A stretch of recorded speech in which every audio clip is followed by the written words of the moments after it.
Assalamualaikum warahmatullahi wabarakatuh. Kembali lagi bersama saya Andi Dewi Mahardika di akun channel kita yang penuh manfaat dan keren ini, nyantri online dalam program Akun Syurga.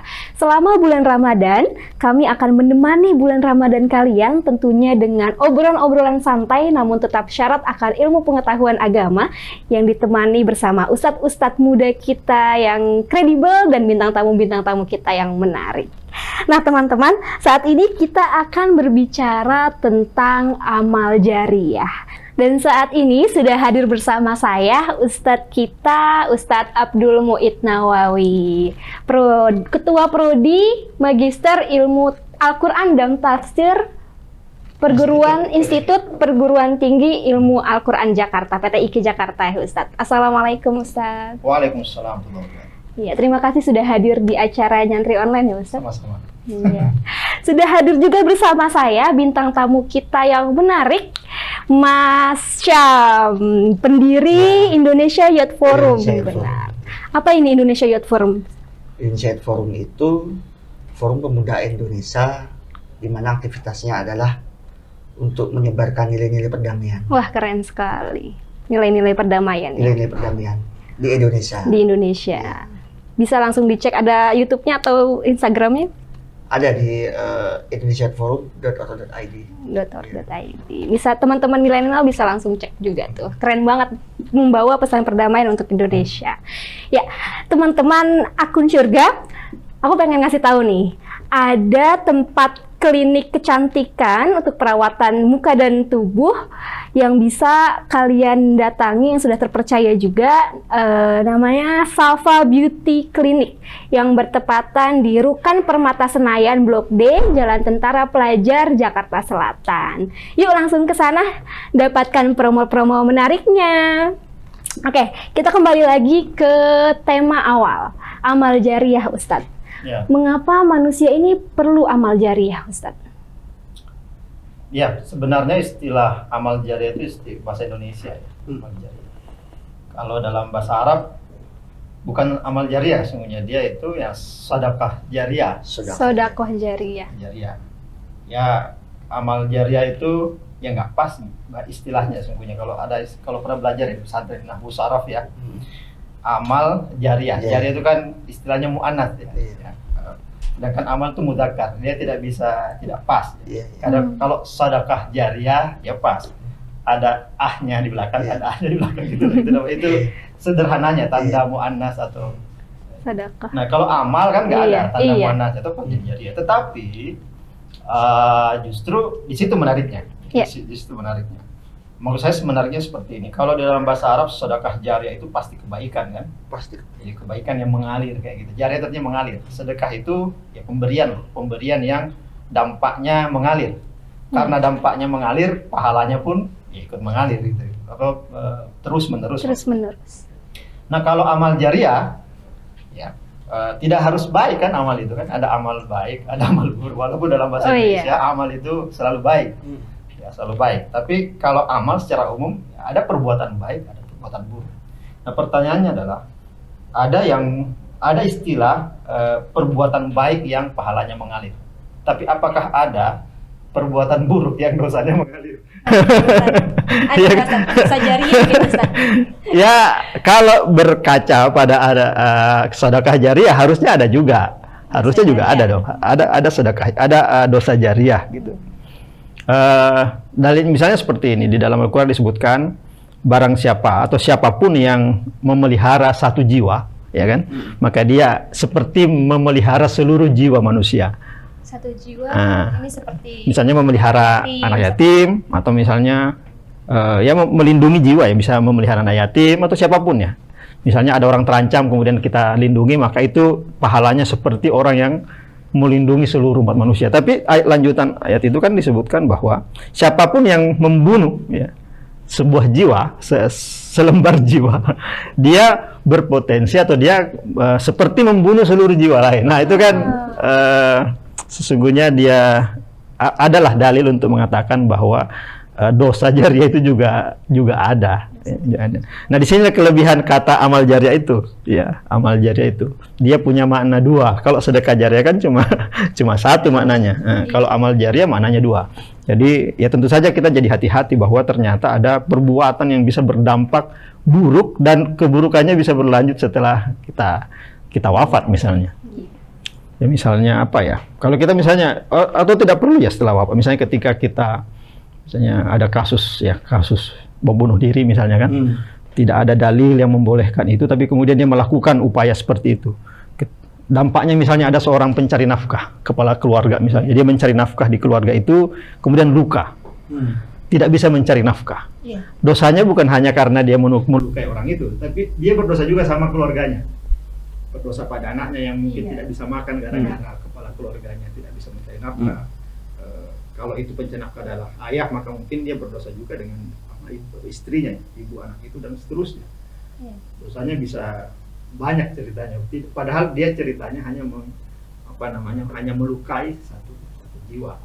Tapi sama sebaliknya, kalau misalnya ada seorang yang menafkahi, misalnya ada orang kaya misalnya menafkahi hidup seorang kepala keluarga, nah itu dampaknya kan banyak. Walaupun dia hanya menafkahi satu, tapi kemudian dampaknya ada istilah seperti ini. Setiap kita menafkahi satu orang, maka sesungguhnya kita sedang menafkahi 5 orang minimal. Keluarganya juga dinafkahi. Ya, mungkin mertuanya, ayahnya, itu minimal 5. Anaknya misalnya 1, istrinya 1. Kalau Lebih banyak manfaatnya kalau istrinya 2. Dan orang tuanya juga. Iya. Jadi minimal 5 dia pasti. Betul. Bayangkan misalnya seorang kaya ya, misalnya punya perusahaan, kemudian di sana banyak karyawan, berapa banyak orang yang dia nafkahi. Masya nih, ada cerita nggak tentang amal jariah? Iya, saya kebetulan punya teman yang sedang menjadi relawan ya di Wisma Atlet.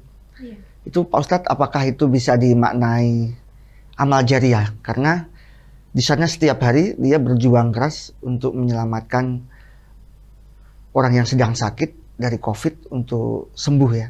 Dan saya sih mendengar ceritanya sedih sekaligus bangga terhadap dia karena setiap hari dia berhadapan dengan penyakit, pasien COVID yang luar biasa. Dia sedih, tapi kemudian dia dengan senang hati membantu di Wisma Atlet untuk kesembuhan pasien-pasien di sana. Gimana Ustadz itu? Apakah itu bisa dikategorikan amal jariah gitu? Ya tentu saja seperti ini. Kita sering menyebut istilah sedekah. Kembali kepada sedekah. Biasanya orang memaknai sedekah itu memberi harta kan. Misalnya ada peminta-minta kita kasih sedekah, itu nyedekah ya istilah. Tetapi ternyata dalam istilah-istilah agama atau Islam itu tidak hanya ada itu. Bahkan senyum pun sedekah ya, ada istilah betul. Sedekah. Iya. Jadi kita bisa perluas maknanya. Ketika orang misalnya tadi itu membantu kesembuhan orang, dia sedekah juga walaupun dia tidak kasih uang kan. Jadi bisa diperluas maknanya, tidak hanya uang, ya tenaga, ya, pikiran, apapun itu yang penting dalam kebaikan. Tapi tentu dalam kata kuncinya dalam kebaikan. Dia berpotensi untuk menjadi jariah. Nah kata jariah ini perlu juga saya kira penjelasan bahwa jariah itu mengalir ya. Iya mengalir. Nah menurut saya semua perbuatan baik berpotensi untuk menjadi jariah. Perbuatan baik. Semua perbuatan baik. Apakah beda antara amal dan ibadah? Ibadah itu biasanya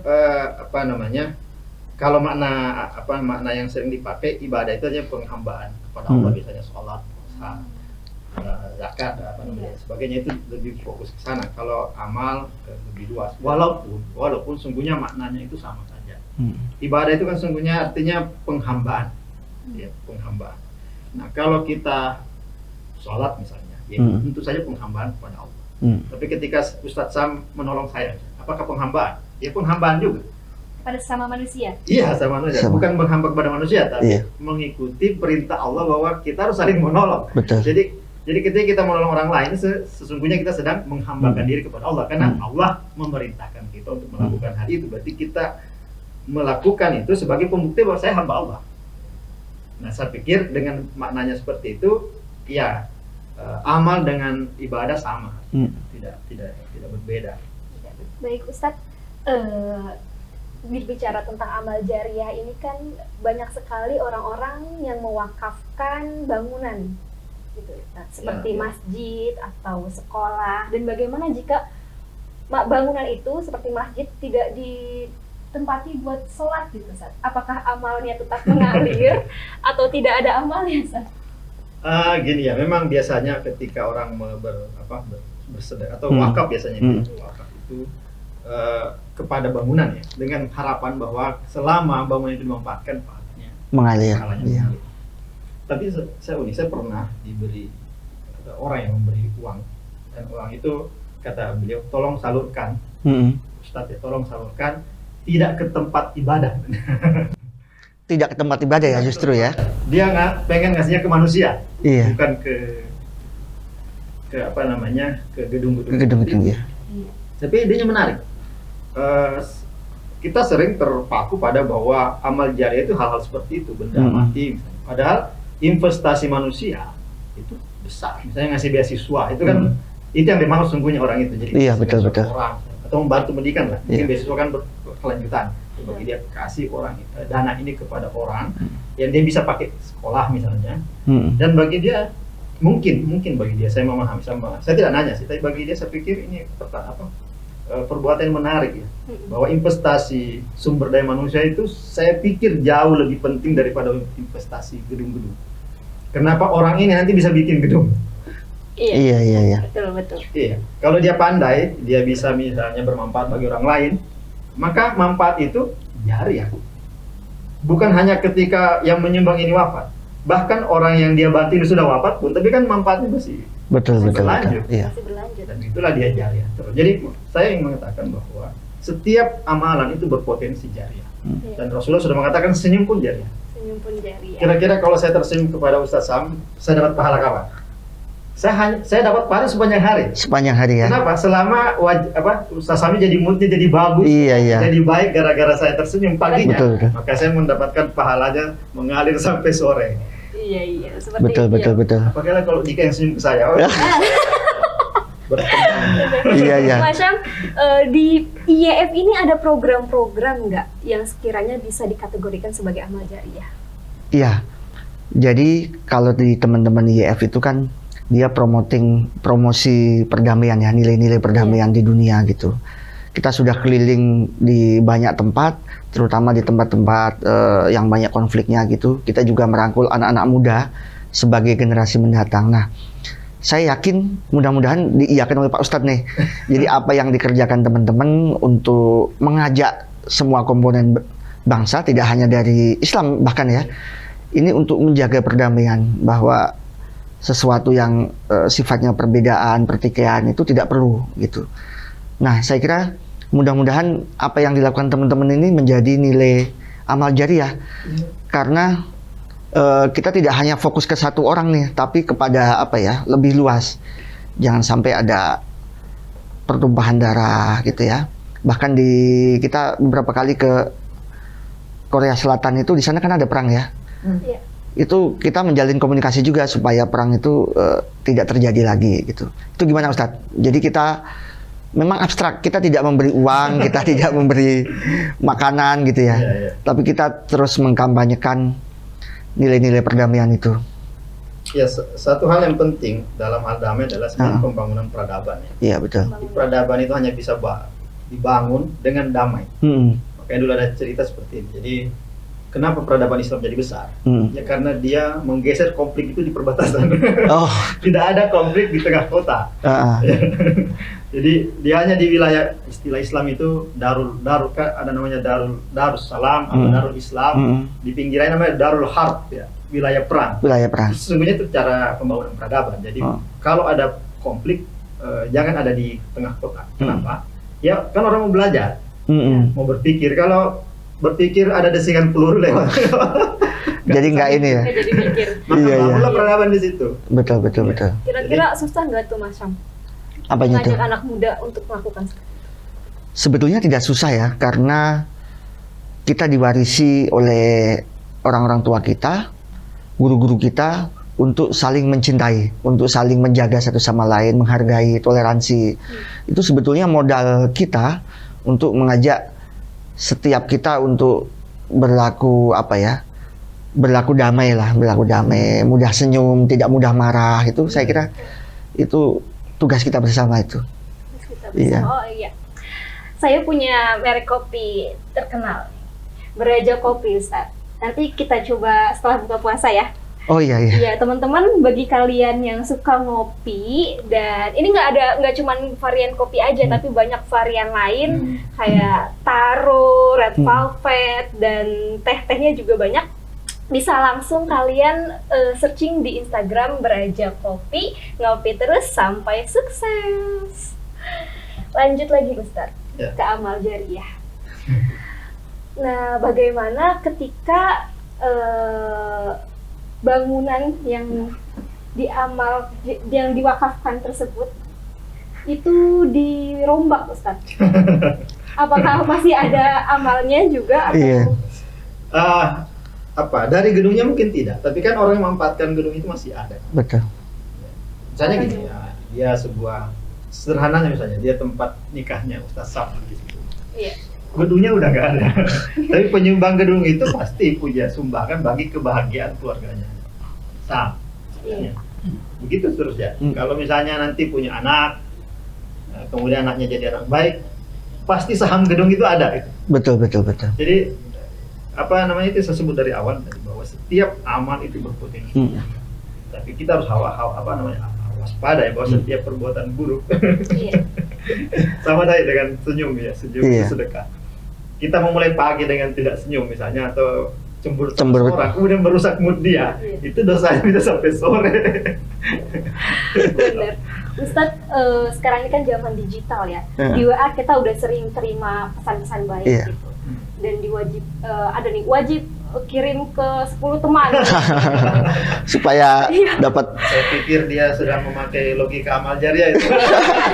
Bagaimana tuh, Ustadz? Amal jariah apa MLM itu? Iya. Bisa disebut amal jariah bukan itu, Ustadz? Ya tapi kalau saya pribadi ya harus khawatir ya, harus waspada dengan suruhan itu.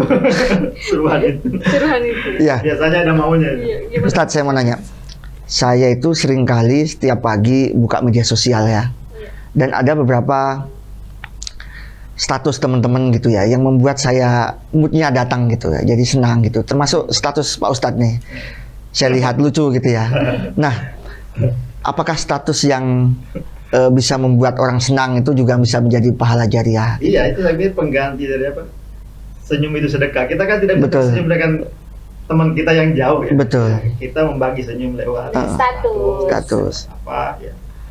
Itu saya pikir seandainya Rasulullah hidup pada zaman itu, ya mungkin status yang baik adalah sedekah ya. Nabi hanya tidak hidup di wilayah di zaman seperti kita. Kita bisa kiaskan lah seperti itu. Itu berarti status yang kebalikannya, misalkan buat status yang menakuti orang atau hoax itu bisa menjadi dosa jariah. Dosa jariah. Dosa jariah jelas. Iya. Bukan hanya ketika dia diucapkan, dia banyak ya memang ada persoalannya dalam hal ini. Status kita ya karena dia abadi ya. Iya. Bisa dibaca kapan saja. Iya. Bahkan misalnya status Twitter ya udah dihapus ya. Udah di-tag. Tapi ada yang screenshot. Jadinya problem lagi. Masih tersimpan. Apalagi kalau public figure ya. Iya. Kalau saya sih siapa juga yang mau screenshot. Tapi kalau public figure biasanya dia 2 detik dihapus ya udah pasti ada yang pernah screenshot. Sudah itu ya bisa menjadi dosa jariah. Jadi ya perlu kita berhati-hati. Mungkin kita tidak bisa lagi mengatakan mulutmu harimaumu, jemarimu harimaumu. Tapi jemarimu adalah amal jariahmu. Jemarimu adalah sebaliknya ya, dosa jariahmu. Gitu. Betul. Penting bagi kita. Nah, Ustadz, saat ini kan kita lebih mudah berkomunikasi dengan orang lain. Tentunya lebih mudah untuk menyebarkan amal jariah. Pesan-pesan untuk para milenial ini agar lebih mudah mendapatkan pahala dari amal jariah gimana, Ustadz? Ya, ini klasik sesungguhnya ya. Kalau pesannya klasik dalam arti seperti ini. Tidak semua yang nyampe ke kita itu kita share. Itu klasik sesungguhnya. kan ini asal mula hoax kan di sini ya, karena apapun yang karena gini, kita berada pada zaman di mana ada kebanggaan tersendiri ya kalau kita tahu bahwa kita lah yang pertama men-share. Tetapi kadang untuk mengejar pertama itu kita kadang tidak awas. Jadi kita share aja hal-hal yang kita, atau misalnya kita lah yang paling pertama menyebar hal yang luar biasa. Itu saya kira teman-teman milenial penting untuk melihat ini. Harus dipikirkan dulu ini sudah benar belum berita ini. Ya, jangan sampai menyebarkan hoax gitu ya. Dan itu ya dampaknya tadi apa? Ya dosa jariah itu. Iya, betul. Dosa yang dosanya apa? Keburukannya tetap mengalir saat kita bahkan sudah tidak melakukan perbuatan lagi. Kemudian ada saya kira penting juga dalam hadis itu kan disebut bahwa manusia itu kalau wafat ya sudah selesai pahalanya dosanya. Tapi ingkota amaluhu istilahnya di dalam hadis. Tapi masih ada peluang. Yang pertama ya tadi itu istilah itu sedekah jariah itu muncul dari istilah itu. Kemudian ada ilmu yang bermanfaat. Nah, yang unik dalam hadis ini adalah bahwa yang disebut jariah cuma yang pertama tadi. Ya, sedekah. Sedangkan ilmu yang bermanfaat tidak disebut jariah. Kemudian anak soleh yang mendoakan juga tidak disebut jariah. Nah, di sini agak unik. Tetapi kalau kita lihat pertanyaannya, kenapa sedekah itu disebut jariah? Kalau kata kuncinya adalah manfaat yang berlanjut, maka yang kedua dan ketiga pun harusnya juga manfaatnya berlanjut, seperti ilmu yang bermanfaat. Ini seorang guru apapun, guru matematika, guru biologi, guru bahasa Arab, guru agama, dia kan bermanfaat ilmunya, walaupun dia sudah wafat, muridnya bisa melanjutkan, bahkan bisa ke muridnya lagi sampai hari kiamat. Ya itulah kemudian Nabi Muhammad SAW itu paling besar pahalanya, karena apapun yang kita tahu dari beliau semua kan. Betul. Nah, kemudian kalau itu ilmu, kalau anak yang bermanfaat, sering disebutkan anak itu kan harus anak biologis. Tidak harus. Makanya disebut nama di situ adalah walad.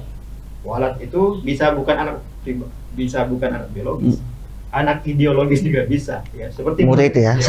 Santri, itu semua adalah walad saleh. Nah, walad saleh itu ya, kita misalnya kita punya orang tua, kita punya guru, itu kita semua adalah waladun salih bagi mereka. Waladun salih. Ya, bagi guru kita, bagi orang tua kita, bahkan bisa bagi keluarga kita. Iya, Ustaz. Anaknya. Gimana Ustadz kalau kita memberikan sedekah atas nama orang tua kita yang sudah meninggal? Apakah itu masih bisa menjadi amal jariah bagi orang tua kita? Bisa. Biasanya kita punya kenapa kita memberi atas nama orang tua? Karena ada hutang budi. Hutang budi itulah yang mengalir pahalanya. Ya kan? Ya. Gara-gara hutang budi itulah kita kemudian bersedekah saat itu orang tua kita. Katakan orang tua kita sudah wafat. Gara-gara itu kan. Nah, kata gara-gara inilah yang membuat orang kita berhak mendapatkan pahala, ya kan? Gara-gara itu. Jadi sama dengan sebaliknya.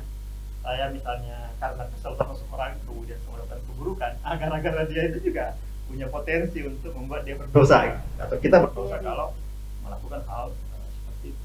Nah, sering orang misalnya mengatakan pahalanya nggak nyampe. Kalau dari segi ngirim pahala ya bisa nyampe, bisa enggak. Tetapi ada logika seperti ini. Ketika saya memberi sedekah, itu pahala punya siapa? Kalau saya memberi, kan punya saya. Punya Pak Ustaz. Karena punya saya bisa ngasih ke siapa aja dong. Iya, itu pahalanya karena sedekahnya atau karena anak solehnya tuh Ustaz? Ya, kedua-duanya. Bisa karena sedekahnya, bisa karena solehnya. Anak solehnya jelas karena utang budi tadi kan. Mungkin orang tuanya pernah mengajari dia kebaikan, mencontohkan kebaikan, dan itu diaplikasikan oleh anaknya, maka itu kan berlanjut pahalanya tanpa orang tua itu berbuat apa-apa, kan dia hanya memberi contoh misalnya. Betul. Itu pahalanya berlanjut. Nah, lain lagi dengan pahala yang sengaja dikirimkan tadi. Ya kan itu pahala kan saya. Makanya biasanya dalam pembacaan kalau ada tahlilan atau apa ya. Iya. Kan ada bahasanya seperti ini. Sawaba ma qara'na kan istilahnya gitu kan. Jadi yang dikirimkan pahala yang, jadi bukan bacaan yang nyampe, tapi pahala akibat membaca. Pahala itu dikirimkan. Jadi bukan bacaannya yang dikirimkan, tapi sawaba ma qara'na. Ya, pahala dari apa yang kami baca. Nah, itu yang dikirim. Kalau doa pasti nyampe. Doa tidak ada argumen yang cukup kuat untuk mengatakan doa tidak sampai. Karena dia tidak kembali, makanya pasti sampai. Bukti bahwa nggak nyampe. Tapi gini, setiap Jumatan kan ada doa kan. Betul. Allahumma fir lil muslimin al muslimat al ahya, dan yang meninggal pun. Loh, itu meninggal dia doakan. Iya. Kalau misalnya orang meninggal tidak bisa doakan, ya seluruh doa-doa para khotib itu tertolak. Semua. Tapi ini doa yang menarik. Bagi saya ini doa yang menarik ya. Pertama tentu doa ini. Kalau kita tidak bisa memberi apa-apa, sedekah jariah itu doa bisa dipakai. Doa bisa dipakai untuk sedekah jariah. Sedekah jariah. Uniknya doa ini, kalau kita mendoakan, itu doanya nggak berkurang gitu. Kebaikannya bisa jadi bagi dua. Dulu orang susah memahami bagaimana pahala itu dikirim tidak berkurang. Iya. Sekarang gampang memahaminya. Kita ngirim WA yang sama ke semua orang, berkurang nggak pahala? Kan nggak kebagi. Misalnya saya meneruskan kiriman WhatsApp atau apapun ya. Di forward gitu ya. Forward misalnya. Iya. Apakah dia berkurang ya? Misalnya saya ngirim ke 2 orang ini. Apakah berkurang? Enggak dong.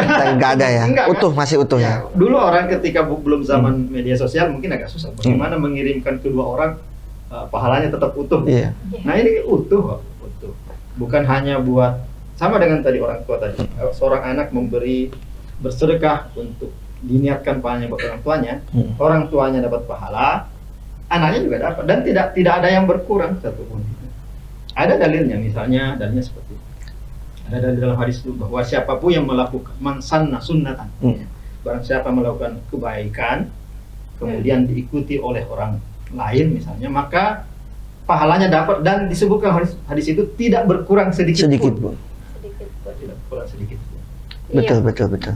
Ustadz Syam, ada pesan nggak untuk milenial nih, Ustadz? Bagaimana kita pendiri Youth Indonesia Youth Forum? Saya masih bisa masuk nggak ke pemuda? Bisa. Saya bisa masuk, Ustadz. Karena pemuda kan sekarang di bawah 60 tahun. Itu masih bisa dikatakan anak orang muda. Berarti masih bisa. Iya, gimana, Ustadz? Iya. Saya sih tidak berpesan panjang lebar seperti Ustadz ya, yang dari sisi agama. Tapi paling tidak saya mengajak kepada teman-teman muda untuk senantiasa berbuat baik. Iya. Karena perbuatan baik kita berpotensi menjadi amal jariah. Begitu juga sebaliknya, jangan sampai kita di saat masih muda ini melakukan sesuatu yang berpotensi menjadi dosa jariah. Iya. Nah, apa itu perbuatan baik? Ya, kita hindari konflik, kita hindari untuk membuat kerusakan di muka bumi. Kita harus sesama teman itu harus menguatkan empati, menghargai yang lain, toleransi. Itu menurut saya kalau kita bisa menerapkan nilai-nilai itu, mudah-mudahan bisa menjadi amal jariah, Pak Ustadz ya. Dan kalau satu hoax yang kita sebar membuat orang sekampung berantem ya. Iya, betul. Misalnya berat itu. Berat sekali. Karena kenyataannya ada hoax yang itu dilakukan 5 tahun lalu, kemudian bisa muncul lagi dan itu bisa memakan banyak korban lagi. Misalkan di tahun 2014 gitu ya, ada hoax memakan korban 2 juta orang. Di tahun 2019 kemarin muncul lagi misalkan, dan korbannya lebih banyak. Padahal hoax yang sama. Hoax yang sama. Nah, kita bayangkan dosanya mengalirnya deras sekali itu.